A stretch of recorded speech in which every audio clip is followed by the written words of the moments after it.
అంతర్జాతీయ యోగా దినోత్సవం సందర్భంగా యోగాంధ్ర 2026 కార్యక్రమంలో భాగంగా అనపర్తి రైల్వే స్టేషన్ రోడ్డులో యోగా కార్యక్రమాన్ని ఎమ్మెల్యే నల్లమిల్లి రామకృష్ణారెడ్డి ఘనంగా ప్రారంభించారు. మండల ప్రజా పరిషత్ ఆధ్వర్యంలో జరిగిన ఈ కార్యక్రమంలో విద్యార్థులు, కూటమి నాయకులు, అధికారులు పెద్ద సంఖ్యలో పాల్గొన్నారు. ఈ సందర్భంగా ఎమ్మెల్యే నల్లమిల్లి రామకృష్ణారెడ్డి స్వయంగా యోగాసనాలు వేసి దైనందిన జీవితంలో యోగా ప్రాముఖ్యతను వివరించారు. 2015లో ప్రధానమంత్రి నరేంద్ర మోడీ చొరవతో ఐక్యరాజ్య సమితి అంతర్జాతీయ యోగా దినోత్సవాన్ని గుర్తించిందని, నాటి నుండి ప్రతి ఏటా జూన్ 21వ తేదీన ప్రపంచవ్యాప్తంగా ఈ దినోత్సవాన్ని నిర్వహిస్తున్నామన్నారు. గత ఏడాది విశాఖపట్నంలో 5 కోట్ల మందితో యోగా నిర్వహించి గిన్నిస్ రికార్డు సాధించగా, ఈ ఏడాది ముఖ్యమంత్రి చంద్రబాబు నాయుడు ఆధ్వర్యంలో రాష్ట్ర వ్యాప్తంగా 1 కోటి మందితో ఈ కార్యక్రమాన్ని చేపడుతున్నట్లు తెలిపారు. యూజ్ అనే సంస్కృత పదం నుండి యోగా పుట్టిందని, దీనికి ఆత్మ పరిశీలన అని అర్థమని ఎమ్మెల్యే వివరించారు. యోగా అంటే కేవలం ఆసనాలు, శ్వాసపై నియంత్రణ మాత్రమే కాదని, పతంజలి మహర్షి చెప్పిన అష్టాంగ యోగాలోని అహింస, సత్యం, అపరిగ్రహం, సంతోషం వంటి నియమాలను ఆచరించడం ప్రధానమని పేర్కొన్నారు. నేడు యోగాను ఒక వ్యాపార వస్తువుగా మార్చడం బాధాకరమని, దీనిని భారతీయ సనాతన సంస్కృతిలో భాగమైన ఒక జీవన విధానంగా చూడాలని పిలుపునిచ్చారు.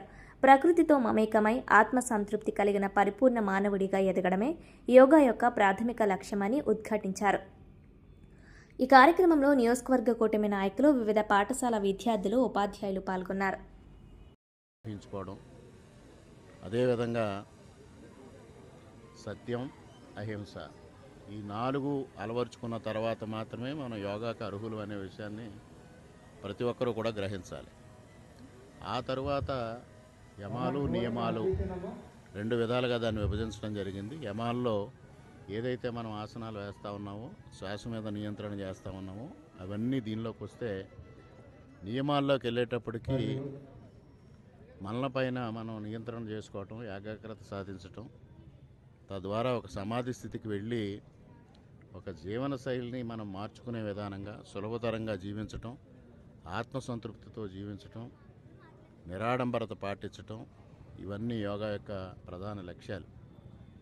ఇవాళ ప్రపంచ దేశాల్లో, అనేక పాశ్చాత్య దేశాల్లో యోగాని ఒక విలాస వస్తువుగా, మార్కెటింగ్ వస్తువుగా తయారు చేసి యోగిక్ అనే పేరుతో, యోగా అనే పేరుతో ఎంతసేపు ఈ ఆసనాల వరకే పరిమితం అయ్యి దాన్ని మార్కెటింగ్ వస్తువుగా తయారు చేసిన నేపథ్యాన్ని మనందరం ఖండించాల్సిన అవసరం ఉంది.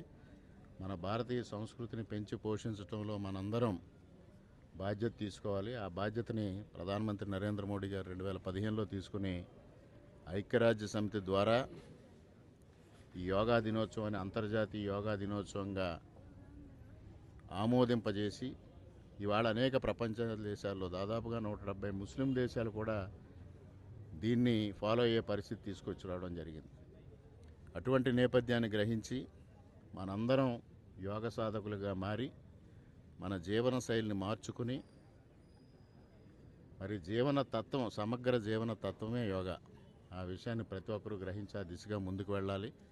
ఇవాళ ఆంధ్రప్రదేశ్ రాష్ట్రంలో చంద్రబాబు నాయుడు గారి నాయకత్వంలో 1 కోటి మందితో యోగా నిర్వహిస్తూ ఇవాళ ముందుకు వెళతా ఉన్నాం. గత సంవత్సరం ఆంధ్రప్రదేశ్లో 5 కోట్ల మందితో ఒకే సమయంలో యోగా నిర్వహించి, దానికి ప్రధానమంత్రి గారిని కూడా ఆహ్వానించి, ప్రధానమంత్రి గారి సమక్షంలో ఈ కార్యక్రమం నిర్వహించి గిన్నీస్ బుక్ ఆఫ్ వరల్డ్ రికార్డ్స్లో ఆ విషయాన్ని చేర్చిన ఘనత చంద్రబాబు నాయుడు గారిది. ఈ విషయాన్ని ప్రతి ఒక్కరూ దృష్టిలో పెట్టుకుని వారి బాటలో పయనించి ఈ యోగాని ప్రాచుర్యం తీసుకురావడం కానీ, ఈ యోగ విధానంలో మనం జీవించటం కానీ ప్రతి ఒక్కరూ ఆచరించాలని సందర్భంగా తెలియజేసుకుంటూ, ఈరోజు అనపర్తిలో ఈ కార్యక్రమాన్ని దిగ్విజయంగా నిర్వహించి అత్యంత ప్రతిష్టాత్మకంగా నిర్వహించిన అధికారులకు, ఉపాధ్యాయులకు, పాల్గొన్న ప్రజానీకానికి, అదేవిధంగా కూటమి నాయకులకు, విద్యార్థులకు, ఉపాధ్యాయులకు అందరికీ హృదయపూర్వకంగా కృతజ్ఞతలు తెలియజేసుకుంటూ సెలవు తీసుకుంటున్నా. Thank you.